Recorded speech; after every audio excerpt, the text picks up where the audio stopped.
Lepo pozdravljeni v oddaji Na glas. Ste vedeli, da je tretji ponedeljek v januarju najbolj depresiven dan v letu? Ravno to je iztočnica današnje oddaje. Govorili bomo namreč o depresiji, globoki žalosti in nenazadnje tudi o mislih o samomoru. Z mano so 3 gostje. Na prvem mestu gospa Anja Durjava, ki prihajate iz NIJZ. Kaj je pravzaprav vaše delo? Lepo pozdravljeni in hvala za povabilo. Res je, prihajam iz območne enote Maribor, Nacionalnega inštituta za javno zdravje. Sem psihologinja in sodelujem na programih preventive in ozaveščanja na področju duševnega zdravja. Z nami je tudi gospa Nataša Vidnar, vi ste nekdanja vodja Centra za krepitev zdravja Maribor, kjer ste se zagotovo srečali tudi z svetovanjem o depresiji in marsičem drugem. Hkrati pa opravljate še tudi podobno delo naprej. Hvala lepa za povabilo v oddajo, tako kot ste povedali. Hkrati tudi sem medicinska sestra z srcem. Dobila sem izziv na Ministrstvu za zdravje, kjer sem se pravzaprav srečala z tem, kaj se lahko naredi na državnem nivoju z tematiko, ki je danes pravzaprav naša tema oddaje. Sem tudi predsednica sekcije medicinskih sester v promociji zdravja in zdravstveni vzgoji. To pomeni, da nekako res ozaveščamo tudi naše kolegice, kolege, da znajo ljudem pomagati in svetovati, in to postaja nekako vedno bolj pomembno in tudi cenjeno naše delo med ostalim. Sem pa tudi mestna svetnica, to pomeni, da na lokalnem nivoju pravzaprav se trudim in želim, da grejo stvari v pravi moči, oziroma vem, da je še tu kar nekaj lukenj, ki jih lahko skupaj zakrpamo. Tako, z nami je tudi gospa Barbka Špruk.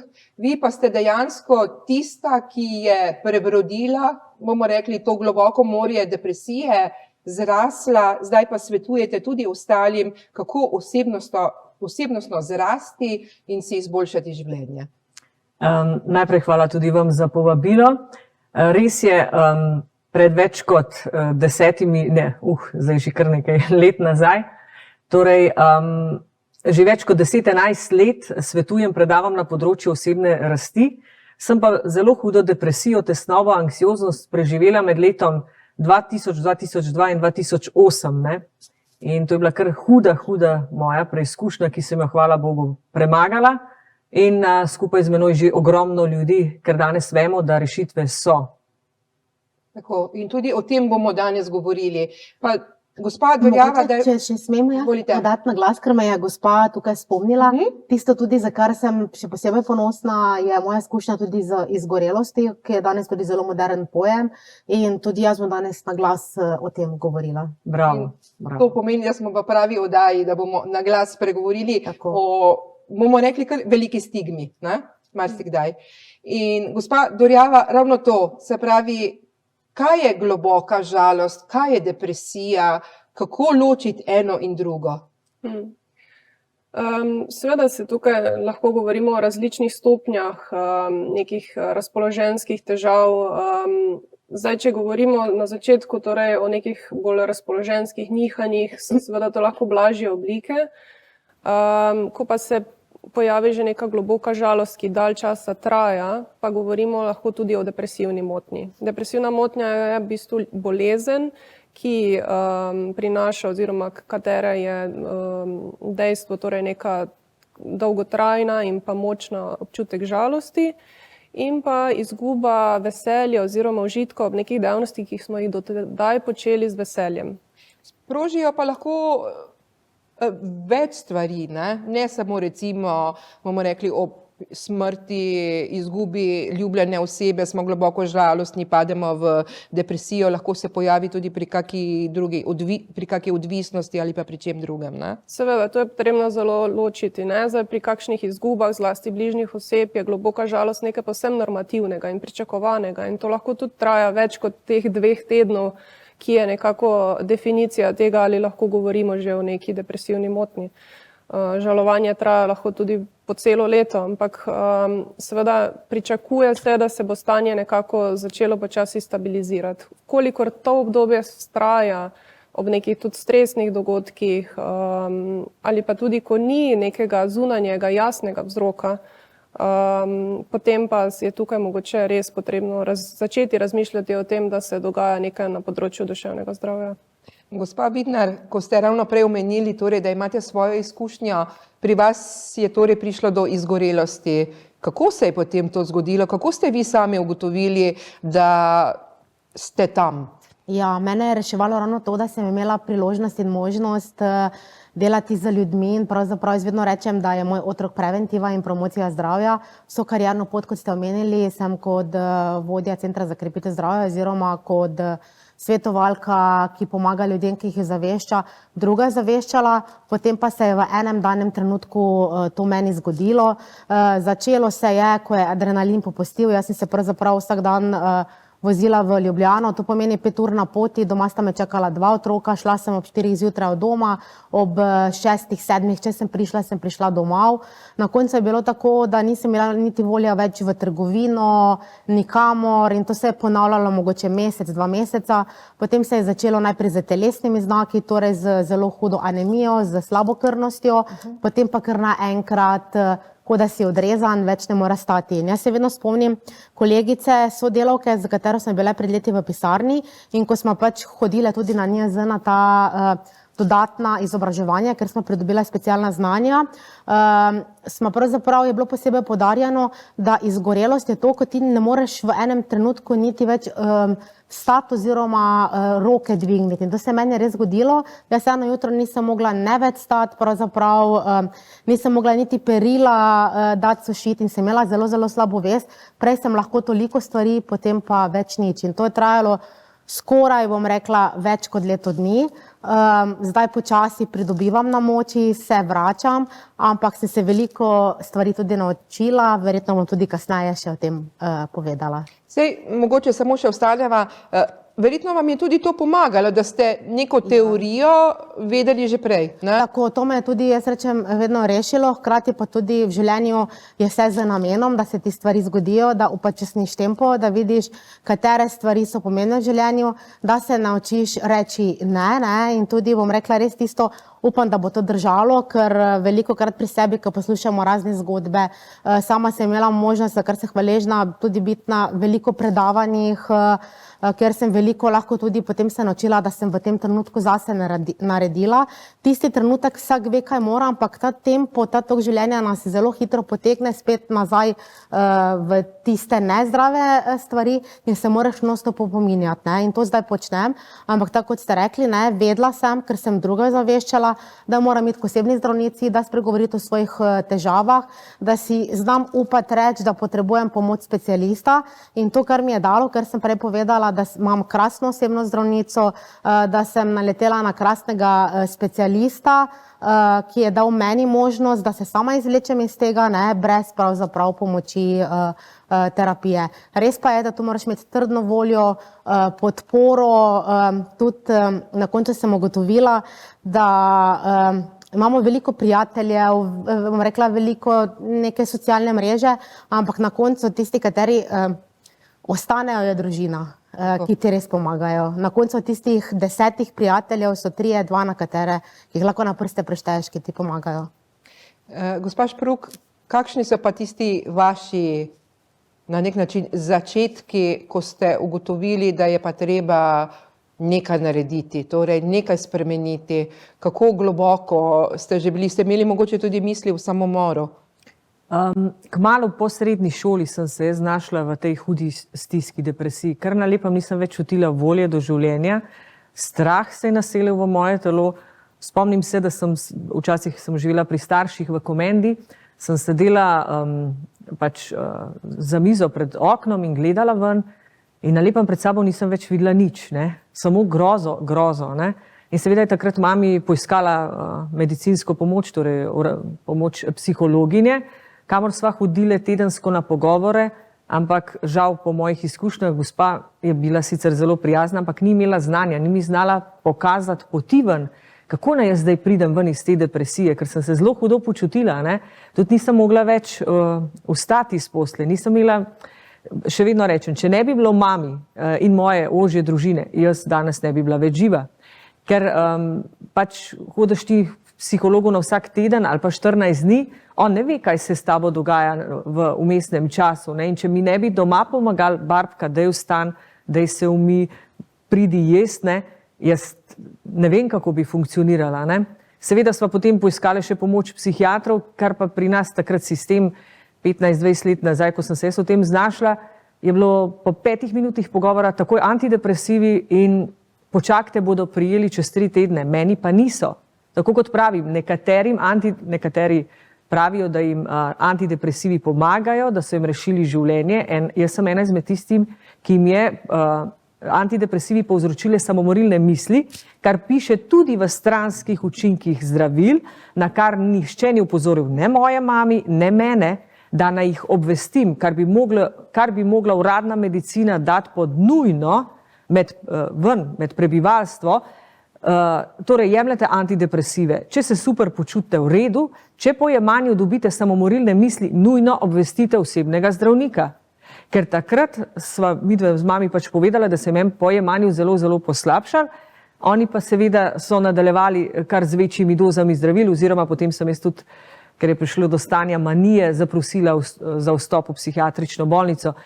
Tako da spomnim se tega grozljivega stanja nemoči in potem teh samomorilnih misli, ki so se začele dogajati, ker si potem v nekem kaosu, ker ti misliš, da ni več poti. In še stroka mi je velikokrat rekla, Barbka, sprijaznite se, vi ste bolani, do konca življenja boste pač v tej, pač tako kot tisti, ki imajo pritisk ali pa sladkorno, boste morali jemati zdravila. Ampak jaz sem vedela, da nekje mora biti rešitev, ne? In od leta 2008 sem zdrava in enako danes učim, svetujem, predavam in drugim predajam znanje, da naj vse naredijo za to, da bodo nekega dne spet zdravi, tako kot jaz danes. Ne? Tako. Izvolite. Ja. Tu bi še mogoče jaz dodala, no, da seveda gospa govori o akutni stiski, ne, ki jo takrat doživljala. Takrat so zagotovo prva stvar obisk, tako kot je rekla, ne, osebne zdravnice in seveda tudi potem specialista psihiatrije oziroma pač otroške, mladinske psihiatrije, ker takrat je ta terapija najbolj smiselna, da se oseba seveda iz najbolj akutne stiske izvleče. Potem pa seveda tako kot lahko neka pogovorna terapija, kot podporna in pa seveda delo na sebi, kot ste v bistvu že vi sami nekako nakazali, ne, da je tudi to eden izmed pomembnih stvari potem pri tem, da se spet spravimo v dobro kožo. Ne. Tako, tudi vi ste še želeli?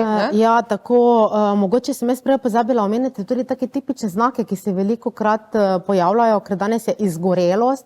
To ni enako kot depresija, ne, zelo modern pojem, vsak je izgorel, vsak je v stresu. Vsak je v stresu zagotovo, ker je tempo življenja takšen, kot je. Vsi pričakujejo, hočemo biti perfekcionisti. Je nekako tisti, ki pa so res perfekcionisti, pa potem tudi na dolgi rok izgorijo. In en filozof je rekel, da je izgorelost bič, ki tepe najboljše. Bi pa dodala še to tudi, da ta osebna izkušnja, že predtem, jaz zelo rada delam za študenti, prenašam znanje, sem tudi visokošolska učiteljica in na fakulteti oziroma na univerzi, kjer učim, sem tudi predlagala izbirni predmet na to tematiko, promocija zdravja in zdrav življenjski slog, ker mi zdravstveni delavci, v mojem primeru medicinske sestre, moramo biti vzgled, moramo vedno nekako ozaveščamo druge, moramo biti popolne. Po eni strani pa same, če gledamo delovni čas v današnji situaciji, nimajo časa za redne obroke, nimajo časa za rekreacijo, za tehnike sproščanja in nekako smo ugotovili, da je tega zelo, zelo malo tudi v kurikulumu, torej predmetov, vsebin zdravega življenjskega sloga, tako da absolutno je tudi nekako tista moja dolžnost, da kolegicam, kolegom predajam to znanje in da nekako jih ozaveščam, da si vsak lahko najde tisti trenutek, da se sprosti, da se najde neke stvari, ki jih veselijo, da ni samo to, da hodimo delati, da smo predani drugim, ampak da najvelikokrat tudi pobožamo svojo dušico.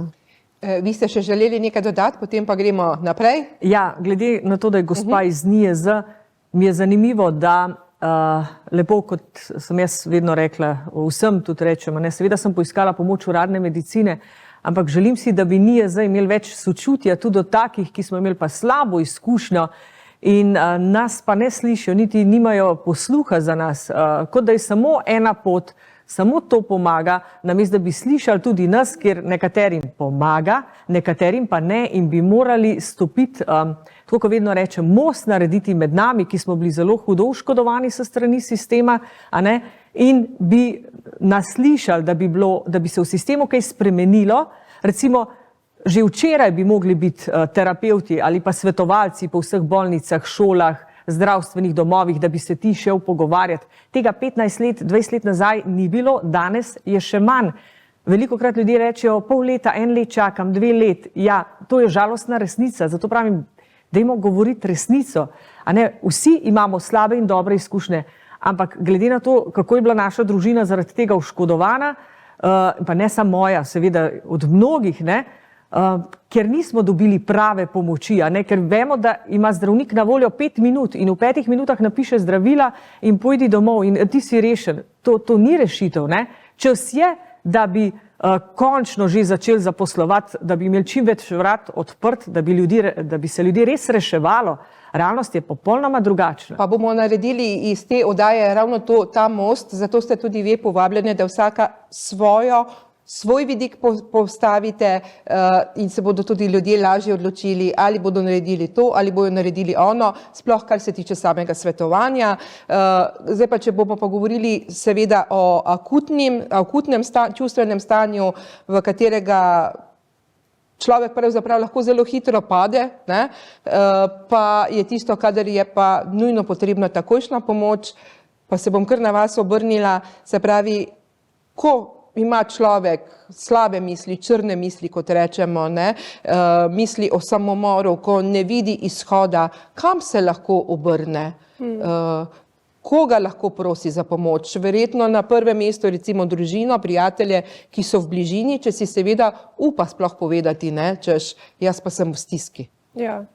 No, bom se mogoče sem za trenutek vrnila še nazaj. No. Na NIJZ seveda imamo veliko sočutja do ljudi, ki so v stiski in zagotovo nismo tisti, ki pač ljudi usmerjamo takoj v pač iskanje pač pomoči z zdravljenje zdravili, ampak seveda naša primarna naloga oziroma naša je tisto ozaveščanje ljudi, da pristopijo k skrbi za svoje zdravje, še preden pride do večjih in hujših težav. Ne? Tako da zagotovo tukaj sledimo nekim mednarodnim uveljavljenim smernicam zdravljenja težav v duševnem zdravju, tako da tukaj sploh ni dileme, no, da ne bi zagovarjali tega, kar je za ljudi smiselno. No, rekli ste torej, kaj storiti takrat, ko se oseba počuti zelo v stiski. Bližnji so tisti, seveda, ki so prvi, na katere bi se oseba lahko obrnila. Seveda vemo, da so tudi osebe, ki mogoče take osebe ob sebi nimajo. Ne? Takrat so tukaj lahko svetujemo osebam, seveda, da se obrnejo na osebnega zdravnika. V primeru, da je stiska tako huda v tistem trenutku, se seveda lahko obrnejo tudi na dežurno službo ali pač psihiatrično ambulanto. Dežurno psihiatrično ambulanto. Na voljo so tudi klici v duševni stiski, ki delajo tudi čez dan ali pa tudi celo noč. Klic v duševni stiski, ne, ima svetovalce na voljo tudi po noči. So pa seveda tudi druge pomoči, kamor oseba lahko poišče svetovalno in pa podporno obliko pomoči. Ne. Razne svetovalnice, imamo Center za psihološko svetovanje Posvet, mogoče o tem malo več kasneje. Seveda tudi v zdravstvenih domovih, v centrih za krepitev zdravja potekajo psihoedukativne delavnice in tako da je marsikaj na voljo. Ravno to, ne? Center za krepitev zdravja vi še najbolj poznate in hkrati tudi zdravstvene domove, se pravi, v zdravstvenih domovih so razne svetovalne delavnice, kjer lahko pridejo večkrat zaporedoma, ne? In tudi na Centru za krepitev zdravja. Ja, točno tako, kot je bilo povedano, ampak problem je ta, ki ga bom tudi potem nadaljevalno omenila, da ljudje pa tega ne vedo, ne? In mediji so tisti, s pomočjo katerih se lahko mi promoviramo in pač povemo, da so v primarnem zdravstvenem varstvu, vsak zdravstveni dom ima Center za krepitev zdravja, od zelo velikih do zelo malih.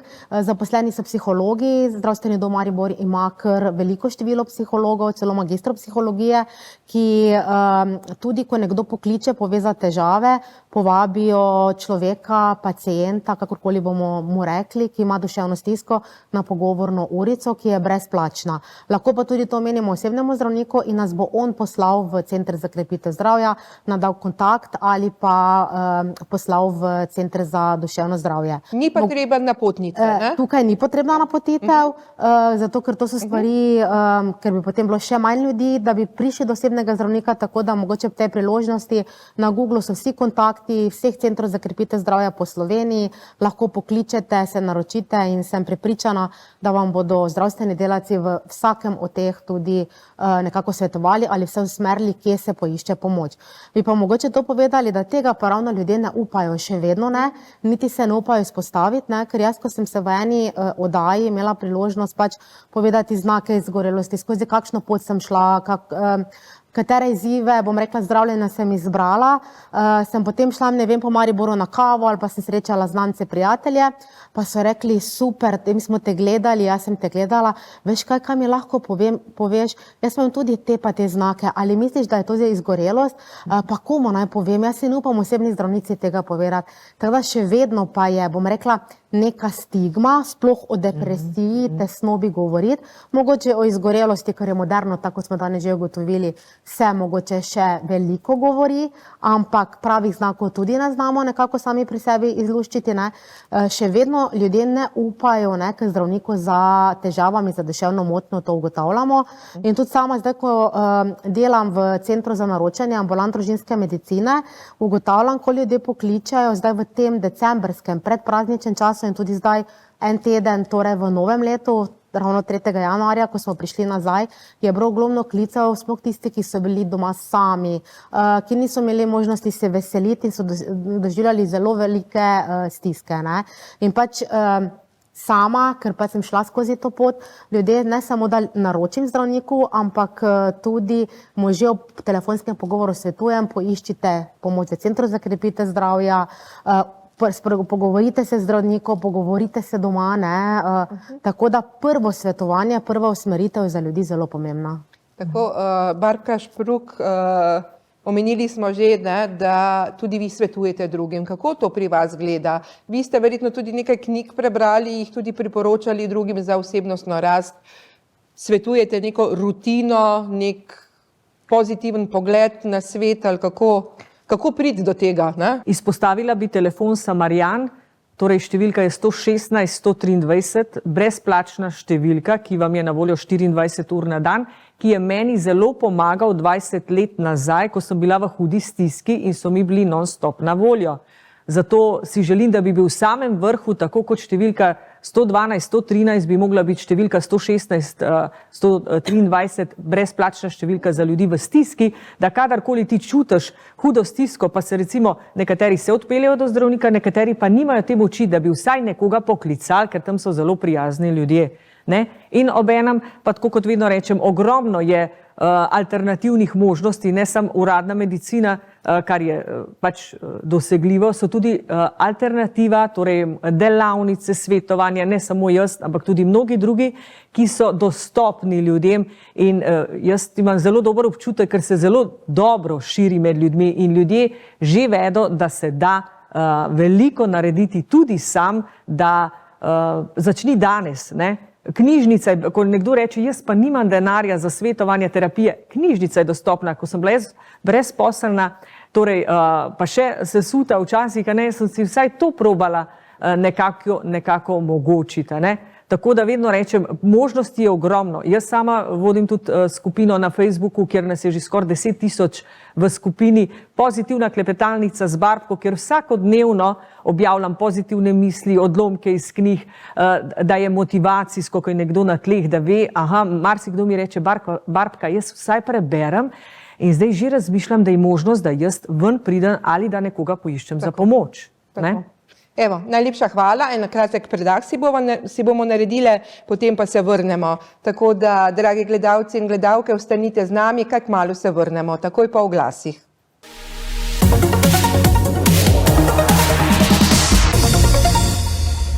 Lepo pozdravljeni, drage gledalke in spoštovani gledalci, še v drugem delu oddaje Na glas govorimo o depresiji in mislih o samomoru. Kam se obrniti na pomoč smo že nekoliko omenili, nadaljujemo s tem, kajti treba je priti do tega, da takšne misli in takšna bolezen, takšna motnja ne bo stigmatizirana.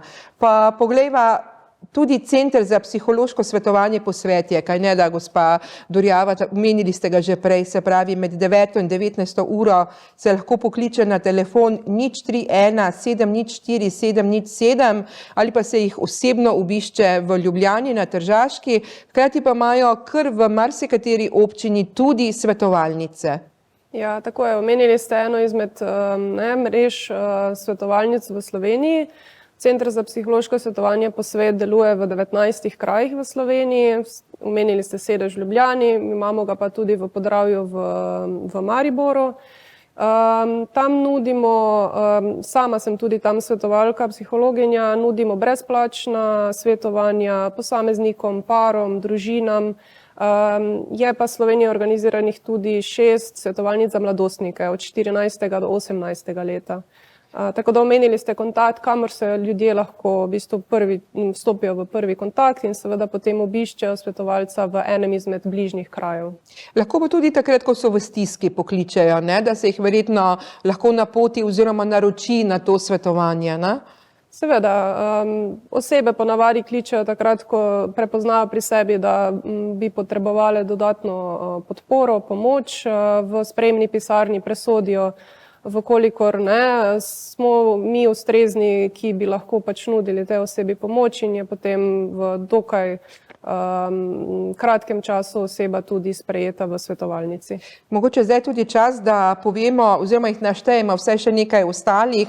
Torej, Center za obveščanje, za takojšnjo nujno pomoč, dom, telefon za otroke in mladostnike, klic v duševni stiski, zaupni telefon za Marijanin Sopotnik, žensko svetovalnico, krizni center, prav tako Center za psihološko svetovanje Posvet, kot smo ga že omenili.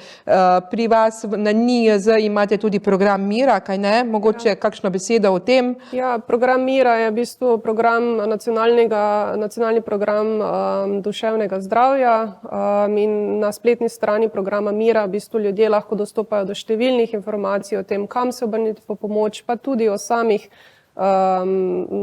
informacijah oziroma vsebinah s področja duševnega zdravja in predvsem tudi krepitve duševnega zdravja, ne? Tako smo že prej govorili o tem, kaj lahko sama oseba stori tudi za to, za boljše počutje, za boljše duševno zdravje. No, dam še vama dvema besede, bi še mogoče naštela nekaj drugih. Torej, tudi spletna svetovalnica To sem jaz, najdete jo torej na spletu pod imenom To sem jaz. Postaja za razumevanje samomora na spletni postaji Živ. Društvo za pomoč osebam z depresijo in anksioznimi motnjami na spletni strani Ne boj se, nisi okej, povej naprej. Obrnete se pa lahko tudi na Center za krepitev zdravja, o čemer smo že govorili, pa bomo še tudi mogoče kakšno rekli. Ravno tako smo že v prvem delu govorili tudi k osebnemu zdravniku ali v zdravstveni dom, kjer imajo razne svetovalne delavnice. Je še kaj ostalo? Povejte. Ja, zagotovo bi tukaj res podarila, da veliko lahko naredimo sami, ne? Nekako jaz sem si postavila takrat, ko sem res bila čisto brez energije, ko nisem mogla nič, takrat, ko sem počasi, bom rekla, pridobivala energijo nazaj, sem rekla, čeprav je bilo zelo težko, ne, imamo če gledamo samo Maribor, hribček Piramido ali kakršnikoli drugi ta manjši hrib in sem si postavila cilj, takrat ravno ob koncu, ne, da bi šla 115krat v letu 2024 na Piramido in sem si v koledarček mobitela noter delala ikonice hribčke. In polk sem se res vsak dan, čeprav mi res ni bilo, ko sem že dobivala energijo, da bi šla, sem se prisilila in sem šla in mi je bil največji uspeh, ko sem prišla na vrh in potem zarisala tisti hribček in potem mesečno štela. Tako da izziv je bil tako velik, da sem jih potem v letu 2024 naštela 198. Torej, malo mi je manjkalo, da bi dosegla dvojko, ampak tista največje osebno zadovoljstvo je bilo, da sem pa presegla svoj cilj, torej od 115 na 197. In to mi je motivacija še zdaj naprej, tako da počnem enako v letu 2025. In telesna dejavnost, jaz vedno rečem, ne, tudi to nekako me je reševalo, je ena izmed, bom rekla, brezplačnih in najboljših tehnik sproščanja. Narava nam da ogromno, hoja po gozdu. Ne. Mi imamo Maribor, ima ogromno zelenih površin, od parka do Mariborskega Pohorja. Ne. In ko si napet, ko veš, da imaš probleme, ko se neke stvari ne kopičijo, idi ven, čeprav je zelo težko, ne. Ampak ko prideš nazaj, boš imel veliko več energije in mogoče boš potem gledal na stvari iz drugega zornega kota. In nekako tudi, ker če boste brali članke, zdaj ogromno pač na vse te tematike, o katerih danes govorimo, o depresiji, izgorelosti, tesnobe, veliko napisanega, veliko se predvaja po televiziji. Nekako tudi je to, da pravijo, da tudi zelo povzročajo vse te stvari, sploh potem izgorelost, pa stres, pa depresijo, odnosi. Ne samo odnosi doma, ampak tudi v službi, tudi odhodi, ne, zakaj ljudje odhajajo danes iz delovnih mest, je prvi vzrok odnosi medosebni. Lahko veliko naredimo sami. Upamo, moramo si z argumenti znati reči ne, povedati tisto, kar nas teži, kar ni prav, je nekako tudi se postaviti zase, ko nekdo preveč od nas zahteva. To mogoče danes ni tudi v redu med delavci.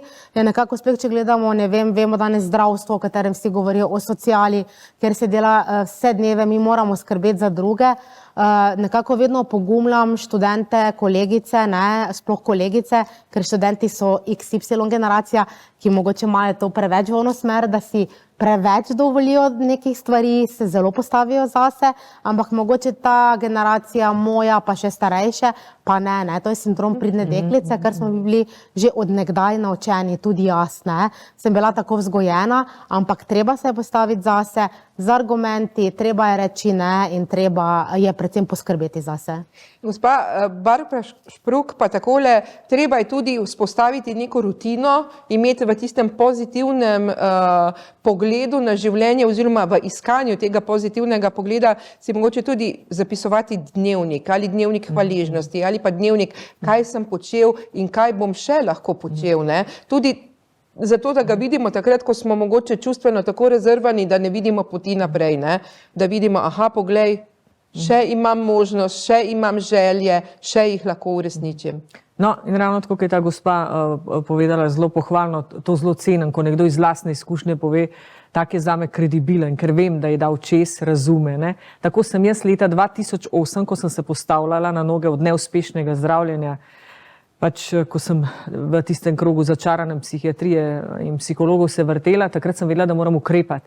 In nisem imela znanja, ker mi ga stroka ni dala, ampak neka zdrava kmečka logika mi je dala, da je pejt ven. In sem tekla doma, blizu doma je bil hipodrom v Komendi in sem tekla, sicer doživljala sem hude stiske zaradi opuščanja zdravil, ker še enkrat opozarjam, to je nevarno. Nevarno je opuščanje zdravil brez nadzora zdravnika, ampak meni drugega takrat ni preostal. In nisem imela znanja, ker tako kot pravim, ga nisem dobila in sem začela teči, prisilila sem se, tako kot je tudi gospa zelo dobro rekla, ni mi bilo, pa sem dala superge gor, pa sem šla ven. Ne? Ni mi bilo marsikaj za narediti, pa sem šla čistiti. Torej, prisilcem se mogla. Potem sem čisto instinktivno začela tudi jaz dnevnik pisati. Ne? Kaj vsak dan naredim? Aha, naredila sem, 1 uro sem šla peš, skuhala sem. Dajte si zvezke nabaviti. Jaz vedno rečem mojim strankam, dajte si 5 zvezkov nabaviti, pišite. Ne? Kaj sem danes naredila? Ne sam zase, kaj sem za druge naredila. Ker ko ti fokus obrneš tudi, aha, kaj sem za, ne vem, druge naredila, pecivo domače, jaz nisem mogla veniti iz hiše, ne, ker sem bila toliko sesuta psihično, ne, sem doma skuhala, kaj pa naredila. Ne. Torej, dnevnik hvaležnosti je tako ključen. Vsak dan v dnevnik hvaležnosti napišite, zakaj ste hvaležni. Cilj je, ključna postavitev cilja ciljev. Aha, da je bil moj cilj, da bom vsak dan šla peš, pa če se, ne vem, pa če dežuje, pa če je sneg. Torej, in potem, ko sem to nazaj v dnevnik pogledala, wow, jaz sem v takem stanju, sem to naredila. Ne? In počas, ko sem sama brskala, kako naj si pomagam, ne? Sem naletela na razne knjige, na razne izobraževanja, svetovanja. No, in potem, tako kot vedno rečem danes s mojim strankam, ne? Malo po malo, ne moreš kar takoj na Triglav. Torej, dej bodi zadovoljen z majhnimi koraki. Ko kdo reče, jaz bi rad tako hiter rezultat. Ja, jaz vedno rečem, 10-15 let si narobe živel, ne? Zdaj bi pa rad v enem dnevu. Ne, bodi z majhnimi koraki zadovoljen. Ne? In potem, ko se ti tudi navzven obrneš, ne? V smislu, potem, ko počas priješ do te življenjske energije, kako si vesel, ko lahko ti drugim pomagaš, kako si vesel, ko ti za nekoga dobro narediš. Jaz pravim, a ne, kako pomembni so res, kot je tudi gospa rekla, odnosi. Dajmo biti prijazni, spoštljivi, povedati svojo resnico, ne se jo bati povedati. A ne? Zato tudi, zakaj ljudje se bojijo stopiti tudi včasih do zdravnika? Ker vsi, marsikdo z mano na čelu, smo vedeli, da resnice ne smemo govoriti, ker če bomo povedali resnico, bomo kaznovani ali pa bomo hospitalizirani.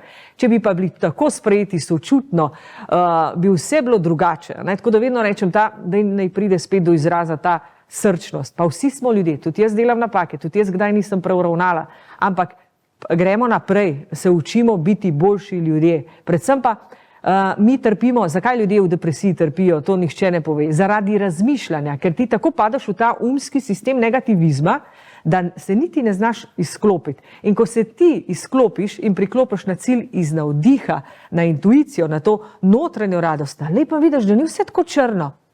Da tudi zdaj, ko jaz nazaj pogledam, ne, zakaj meni noben od stroke ni rekel, pa Barbka, kaj si pa danes lepega videla? Kaj pa lahko danes lepega narediš zase? Kaj lahko za druge narediš? To so osnovna vprašanja, ki bi jih mogli iz uradne medicine dajati ljudem. Pa dobro, ste izgubili službo, ljudje pa takoj dobijo tablete. Ja pa reči bi mogli, pa veste, da boste zdaj dobili še boljšo službo. Sej ni tako hudo.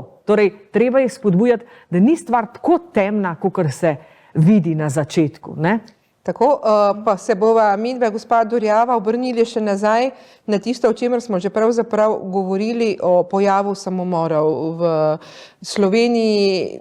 Ne vem točno, kakšne so številke, ampak vi imate verjetno takole za Podravje, za Slovenijo neke zbrane podatke o samomorih, ne? Da vidimo vsaj, kje smo. Tako je, mi spremljamo v bistvu to statistiko. Slovenija sicer, tako kot smo že omenili, sigurno to nima zavidljivega mesta, recimo v mednarodni oziroma pač med evropskimi državami smo še vedno nekje v samem vrhu v številkah, vseeno pa v zadnjih desetletjih je število samomorov odpadlo vsaj za 30%. Tako da ostajamo sicer visoko, ampak številke oziroma pač osebe, ki so umrle zaradi samomora, jih je pa vedno in vsako leto manj. Se pojavljajo seveda tudi razlike znotraj same Slovenije in na vzhodu smo nekako bolj ogroženi za samomor kot pa tiste zahodne regije, tako da v Podravju nekako beležimo malo več samomorov, kot je povprečje v Sloveniji. Zadnje podatke imamo za leto 2023 in v Podravju je umrlo 66 oseb, v Sloveniji pa 358. Seveda je pa velika razlika tudi glede na spol. Moški so tisti, ki veliko pogosteje storijo samomor kot ženske, razlika je nekje 3 do 4 kratna. Medtem ko vemo za depresijo, pa veliko pogosteje imajo pač nekako prepoznano je pri ženskah, ne? Oziroma tudi ženske veliko prej o tem spregovorimo kot pa moški. Ne? Mogoče je ravno to tisto, ne? Da ženske prej spregovorimo, ne? Da je to tisto prej. Ja. Rečemo na glas to, kot pa moški, ki je mogoče še bolj naučen tega, da ne sme jokati, da ne sme stokati, da mora držati v sebi, pa pride kaplja čez rob. Ne? Točno, in blažijo tudi v bistvu potem te stiske neizražene tudi z zelo nefunkcionalnimi načini, kot je recimo alkohol ali pa kakšna druga tvegana vedenja, ki v bistvu potem ta začarani krog samo še dodatno poglabljajo. Ne? Ženske vseeno prej stopimo, se pogovarjamo, veliko bolj smo omrežene, tudi v družini, v službi, ne? In veliko prej tudi ljudje prepoznajo, mogoče, da se za osebo nekaj dogaja. O pojavnosti depresivne motnje v Sloveniji pa se ne da določiti točnih podatkov, ne? Ker to je pa verjetno tudi precej različno. Nekateri poiščejo pomoč, drugi jo ne, nekateri so zabeleženi, drugi ne. Točno, tu je zelo diskutabilno govoriti o samih številkah, tako kot ste sami omenili. Vsaj polovica oseb, ki se sooča s težavami v duševnem zdravju, pomoči ne poišče. Tako da natančnih podatkov nimamo. Pa tudi velikokrat ljudje iščejo pomoč recimo pri osebnem zdravniku in se težave v duševnem zdravju ali pa zlasti depresija maskira nekako za telesnimi simptomi. So to utrujenost, bolečine, razna nelagodja in v bistvu traja kar nekaj časa, da se prepozna, da gre pa tukaj mogoče za tovrstne težave. In tudi to potem zdravstvo prepozna in sama sem rekla, sem svetovalka v posvetu in so primeri, ko osebni zdravniki ali pa tudi psihiatri napotujejo osebe na svetovanja in ne puščajo ljudi samo z zdravljenjem zdravili. Stroka je vsekakor tukaj zelo enotna v tem, da je treba zlasti na področju duševnega zdravja izvajati neko kombinacijo različnih skrbi za osebo, ki pač to pomoč potrebuje. Da se presodi, da se videti, ne? Seveda. Ja, ne. Gospa Nataša, vi ste sami tudi že prej omenili, torej telesne znake, vse to ste čutili, ne, prej pridno človek dojame, ugotovi, ne, da je to tisto, ne, in to je tisto verjetno, ko se prižgajo vsi alarmi. Tako, ko se leta stvari nalagajo, tako kot sem na začetku povedala, si perfekcionist, tudi bila sem na enem odličnem predavanju enega našega zelo medijsko izpostavljenega rekla mladeniča ali gospoda, ki je tudi izgorel in je šel skozi slikovno zgodbo enako, iskal je, bom rekla, kot je bil najboljši, dobil vse možne nagrade v Sloveniji, potem pa so se začele migrene, potem so se začeli, da ni mogel stati, to je družina opažala in je šel po čisto enaki poti, torej izgorelosti. Mogoče to, kar ne smemo pozabiti, sama izgorelost, ko si ti res brez energije, traja zagotovo tam vsaj več kot 6 mesecev, 1 leto, tudi do 2 leti. In potem, ko prideš ti nazaj spet na tisto raven energije, vsaj približno, kot si jo imel pred izgorelostjo, se moraš vedno znova opozarjati, kaj ti pravzaprav tudi spet traja, to lahko 2-3 leta in lahko se hitro zgodi, če ne poslušaš svojega telesa, da zapadeš nazaj. Mogoče bi se vrnila tukaj gospe, ki je prej zelo povedala.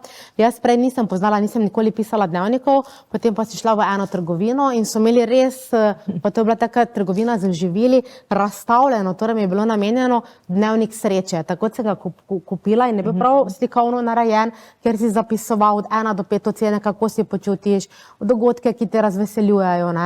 In tudi to, kar sem prej pozabila povedati, mora se nagraditi, ker velikokrat pozabiš nase, tudi to je bilo zelo dobro omenjeno, sindrom pridne deklice, jaz sem že prej omenila, mi smo vzgajani, moja generacija, pazi, kako se obnašaš, pazi, kaj bojo rekli, pa jaz nikoli v življenju nisem bila v staležu, vsega skupaj v polovici delovne dobe sem imela pač toliko, koliko sem res nisem mogla, sem imela pljučnico ali so bili otroci zelo bolani, pa še to mi je mama čuvala otroke, ampak pravzaprav vedno si stremel k nekemu, kaj bodo drugi rekli.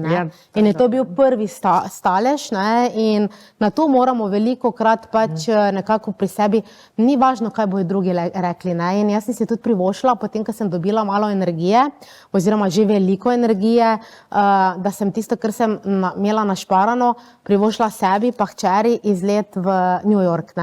In tam sem res, bom rekla, to, kar mi je res na dušico, da sem to rabila, šla sem drugam, torej preko luže, kako naj rečem, v drugo okolje. In to tisto, kar spoznala, tam se nobene briga za drugega, ali si, zdaj bom rekla, dobesedno gol na cesti, ali si tako oblečen, ali si sredi poletja, ima zimski plašč in to mogoče pri nas manjka, ker te vsi opazujejo, vzgojeni smo tako, kaj bodo drugi rekli, kako se obnašati, kako biti popoln. Mogoče tega je preveč in mogoče tudi tisto, kar bi morali, oziroma naj bi, ker moramo v življenju samo umreti pa slediti svojim ciljem, vse ostalo naj bi, da bi že otroke ozaveščali o tem. Ker tudi to, še prede sem jaz izgorela, so tudi starši pravili, ki so hodili k nam v delavnice za različnimi, bom rekla, dejavniki tveganja.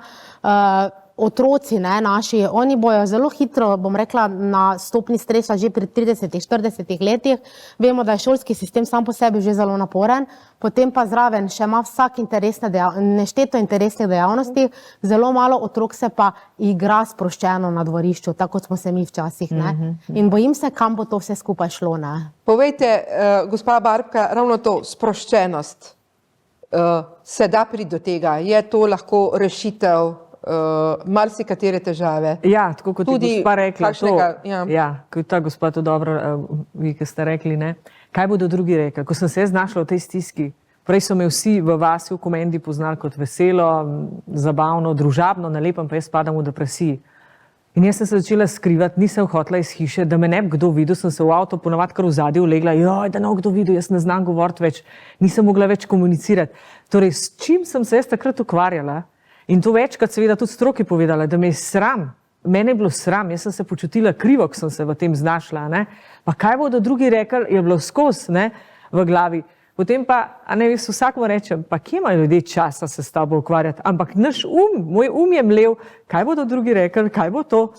In to je vse narobe. In jaz vsakmu rečem, ker tudi tako, kot jaz z moškimi govorim, ja, tudi njih je sram, ali pa imajo svoje podjetje, ali delajo v nekem javnem zavodu. Kaj bodo drugi rekli, veliko krat. Ampak jaz pozivam vse moške in ženske, začnite govoriti. Zakaj? Ker se na ta način rešujejo življenja. Da bomo o tem govorili, kot da je to normalno, kot da gremo na burek, da je to nekaj čist enostavnega. Ne kot da je to nekaj groza. Druženje nam manjka, ta sproščenost, to, da ti je popolnoma vseeno. Bodi to, kar si, in tako jaz vedno rečem, tudi ta duhovna plat. Jaz pač verujem, sem verna, nekdo ni pomembno, ali si ali nisi. Ko imam jaz to v sebi, imam vse, torej lahko vse v življenju izgubim, ampak ker imam to moč, to vero, ta žar v sebi, imam vse.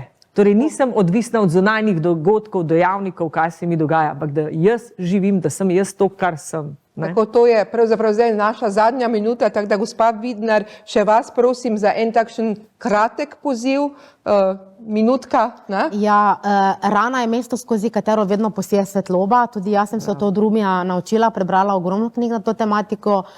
Upajte spregovoriti, ne biti popolni.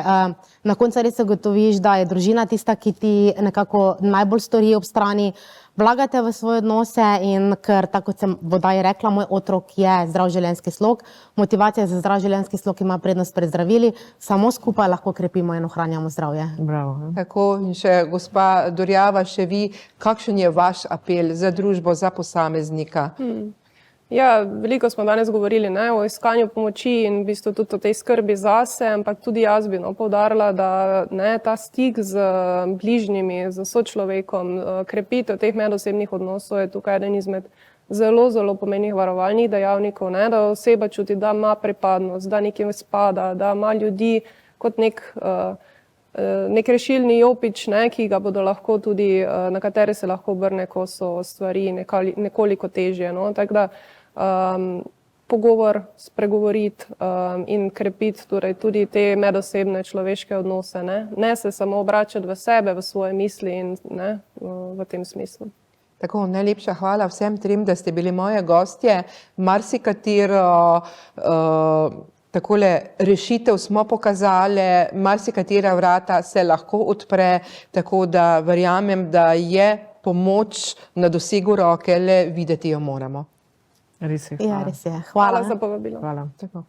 Dragi gledalci in spoštovane gledalke, tudi vam nasvidenje do prihodnjič, hkrati pa seveda prošnja, apel, ne pozabite, niste sami, pomoč je, tako kot sem rekla, na dosegu roke ali pa enega telefonskega klica, da tudi takrat, ko ste res v hudi stiski, najdete nekoga, ki se bo z vami pripravljen pogovarjati in vam pomagati.